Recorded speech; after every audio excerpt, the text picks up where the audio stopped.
जब तहर भाइये एक नंबर के वकील बा, जब भाइये तहर आतंकवादी हाँ ये सही आतंकवादी के खातिर वाली ये बात तो है कि भोजपुरी में आप सभी ने इतना प्यार आशीर्वाद दिया और भाई मैं नीडर रहती हूँ हमेशा, और ऐसे भी घर भाई छपरा जिला तो नीडर तो ऐसा ही रहना जी। जेकर छपरा जिला में सुंदर घर बा आ चलत निशा रोशन आलम अरुण के लहर बा, जहां जन्म भिखारी महेंद्र, जहां लाज बचावे खातिर ओइलन सोनपुर में गजेंद्र, कि जेकर हनुमान जी के छपरे में देखो महरबा। हमरा लगे हाँ तो तू हमर मामा के लड़का लोग दो। हाँ तू हनुमान जी के लड़का हो। कि जेकर कि छपरा जिला में महरबा लहर निशा आलम के रोशन के घर घर बा। हेलो आशीर्वाद बा कि पद्म पुरस्कार मिलो। ए हेलो हेलो अब विरासत गायक लोग बढ़ जाओ जरा के कहा जाता उहे गाओ जी। मौसी के बेटा बारो ना बा। हेलो यो मेरा सब मौसी के बेटा खोज दर। चलिए निशा जी। पहले तो उपस्थित मंच पे मंचासीन जितने भी हमारे कलाकार हैं आप सभी को हम निशा उपाध्याय एजे से प्रणाम करता नहीं, और आप सब तमाम हमसे जितना भी बर गार्जियन कलाकार बने और विकास जी ये नरमुंडा जी के साला है, आपको सम्मानित डॉक्टर साहब हैं खून डॉक्टर साहब ना खून पेशाब जांच करते हैं। तो नरमुंडा भैया के पापा के आज श्राद्धक्रम में उपस्थित बनी सब, तो आज हम सब कलाकार के तरफ से भावपूर्ण श्रद्धांजलि कम से कम 500 रखिए 500 दीजिए। तारा बहनी के प्रणाम करो 500 से कम तारा बहनी के गोड़ लगी हम 100 रुपया ही कल करो 500 से कम तो मजे नहीं। निर्मंडा स्वामी के सरहा बने। हाँ ये मतलब है वाह। स्वामी जी के छोट साला तब डॉक्टर हमें हेलो कोनो भी प्रकार के जांच करावे तो संपर्क करें। तनी एक बार बैठ जाइए आप सब। आई जे कार्यक्रम में उपस्थित बनी सब स्टेज खाली कीजिए आप लोग। साइड होइए गाना दीजिए। हेलो हरेंद्र भाई बैठ जाइए। आप सबके बीच में आदरणीय हम सबके प्रिय भाई सभी कलाकारों के प्रिय और छपरा और हमारे बसंत के आन बान शान नरमुंडा स्वामी भैया के प्रणाम बा।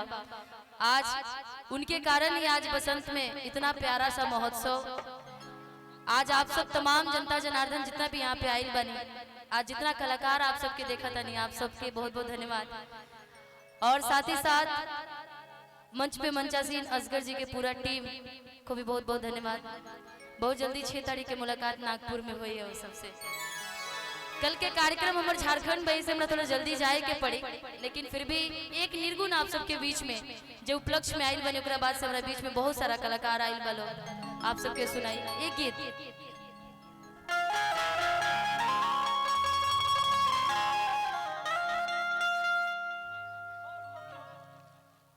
विकास बाबू विमलेश भाई आप लोग बैठ जाइए प्लीज। ओए जी बैठ जाके बा बैठ जाइए। स्टेज धंस रहा है, आप लोग ओजन दे देकर धंसा दिए स्टेज को। बैठ जाइए और कार्यक्रम का आनंद लीजिए। मेजर माइनर नहीं। इसके बाद हमारे भाई रोशन राज जी। एक माई बाप की कीमत एक बच्चा के जिंदगी में का होला, जब जकरा दुनिया में माई बाप ना रहे उनके से पूछे के पड़ी, और उनके से पूछम कि माई बाप के कीमत एक जिंदगी में का होला। एक लड़का कहता का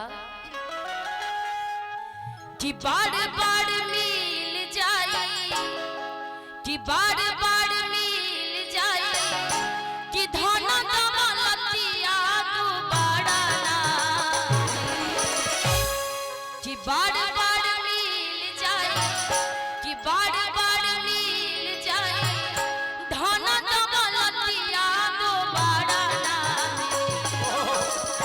हो बाबू माई के सूरतिया दोबारा ना, माए बाबू के सूरतिया दोबारा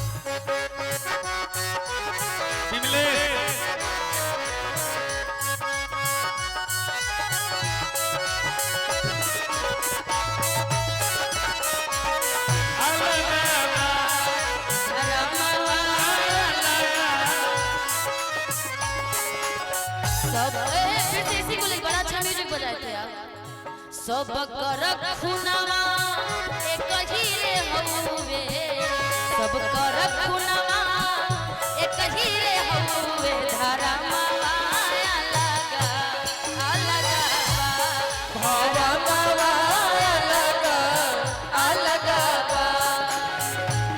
सूरतिया तो बरन मिली आई बाबू के सूरतिया तो बरन मिली। और भले भी आप इस धरती पर चाहे पैसा कहाँ से भी ला ले भैया, कहते हैं कि डुप्लीकेट यदि मतारी लाना हो बाप लाना हो तो हम धीरे धीरे धीरे धीरे धीरे धीरे धीरे धीरे धीरे पैसे से हम माँ बाप को खरीद सकते हैं, एक्टिंग वाले माँ बाप आ सकता है, लेकिन वो प्यार जो माँ का होता है ना, एक बाप का प्यार होगा जो चिंता। नरमुंडा स्वामी भैया हमेशा कार्यक्रम में 300 दिन बिजी रहते हैं, वो कभी सोचते भी नहीं होंगे कि घर पे क्या हो रहा है क्या नहीं हो रहा है, इनको कोई चिंता नहीं होगी। लेकिन अब वही सारी चिंता इनके ऊपर होगा कि आज दरवाजे का शोभा हमारा खत्म हो गया। एक पिताजी थे गार्जियन के रूप में कि दरवाजे आज पे पिताजी नहीं है, स्वामी जी रो रहे हैं, कह रहे हैं बहुत बाबूजी हो बाबूजी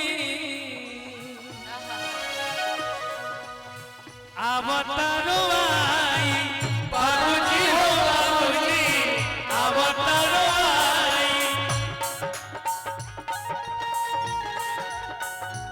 आज स्वामी जी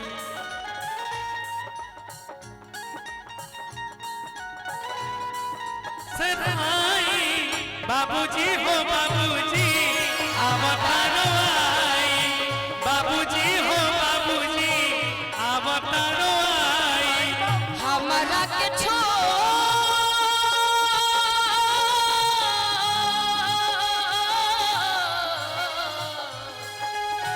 हमारा के छोड़ रउआ कहाँ मन जाई बाबूजी हो बाबूजी अवतारो आई बाबूजी हो बाबूजी अवतारो आई। बाबू के सूरतिया तो बरन मिली आई बाबू के सूरतिया तो बरन मिली।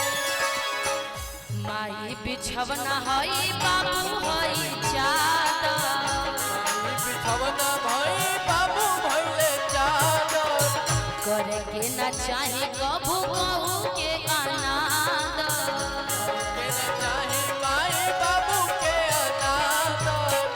माई बिछवना हई बाबू हई चादर आई बिछवना होई बाबू हवे चादर करे के ना चाहे माई बाबू के अनादर। करे के न चाहे माई बाबू के अनादर। आज माई तिवारी जी के पुत्र भातम तिवारी जी के हमारे पुत्र बड़े भैया हमारे प्रभुनाथ तिवारी प्रभुनाथ तिवारी भैया की तरफ से बहुत प्यारा और पहली मुलाकात बा। हम चाहब की आशीर्वाद राहुल हमेशा बनल रहे। महात्मा बाबा के चेला गुड्डू रंगीला आ गुड्डू रंगीला के चेला नरमुंडा रंगीला पूरा गार्जियन मंच पे उपस्थित बने तो आप सबके अपन पसंद की बेटी आप सबके छपरा की बेटी निशा उपाध्याय के आप सब इतना आशीर्वाद प्यार देने कि पूरा यूपी बिहार की तरफ से पूरा भोजपुरी की तरफ से हमके अमेरिका तक भेजल गई रहे आप सबके प्यार आशीर्वाद के कारण। एक खातिर आप सभी तमाम छपरा निवासी बसंत निवासी तमाम जनता जनार्दन के बहुत बहुत धन्यवाद जे बसंत की बेटी के अमेरिका तक जाए के मौका देनी आप सब प्यार खातिर बड़ी बड़ी शुक्रिया। डॉक्टर उज्जवल वर्मा के मैनेजर साहब बहुत बहुत धन्यवाद डॉक्टर साहब। ये साला साहब साले साले से आपको बहुत बहुत धन्यवाद। करे के न चाहे माई बाबू के अनादर करे के न चाहे माई बाबू के अनादर करे के न चाहे माई बाबू के अनादर